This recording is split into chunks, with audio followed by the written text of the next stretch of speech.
कांग्रेस के इस अधिवेशन में यह माना गया कि राज्यों का पुनर्गठन भाषा के आधार पर किया जाएगा। कौन-सा अधिवेशन था जिसमें जो है यह मान लिया गया कि राज्यों का पुनर्गठन जो है भाषा के आधार पे किया जाएगा? कानपुर अधिवेशन, नागपुर अधिवेशन, लाहौर अधिवेशन, कलकत्ता अधिवेशन। ये सब पहले की बात है, ठीक?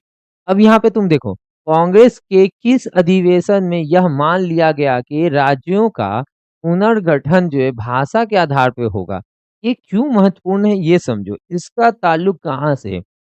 इसका ताल्लुक जो है नागपुर अधिवेशन से है 1920 ईस्वी। कहाँ से? नागपुर अधिवेशन 1920 ईस्वी से है। ज़रा समझो 1920 ईस्वी क्यों ये इम्पोर्टेंट हो जाता है?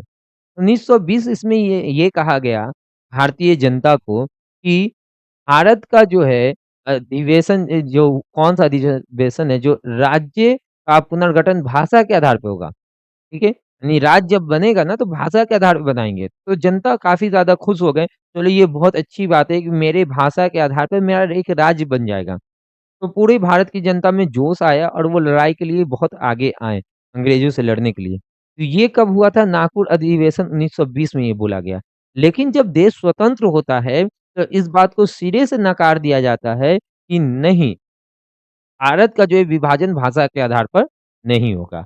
अब यही कारण था एक बहुत बड़ा आंदोलन भाषा के लिए लेकर के एक बहुत बड़ा आंदोलन चला, खास करके स्पेशल दक्षिण भारत में। कुछ राज्य तो ऐसे थे जो कह रहे थे कि अगर भा हिंदी भाषा को अगर लागू किया गया तो हम भारत से अलग हो जाएँगे। कुछ द ऐसे थे, ठीक? तो कांग्रेस के किस अधिवेशन में यह माना गया कि राज्य का पुनर्गठन भाषा के आधार पर किया जाएगा। क्यों इम्पोर्टेंट है समझ में आया? क्योंकि पहले बोला गया कि भाषा के आधार पे किया जाएगा।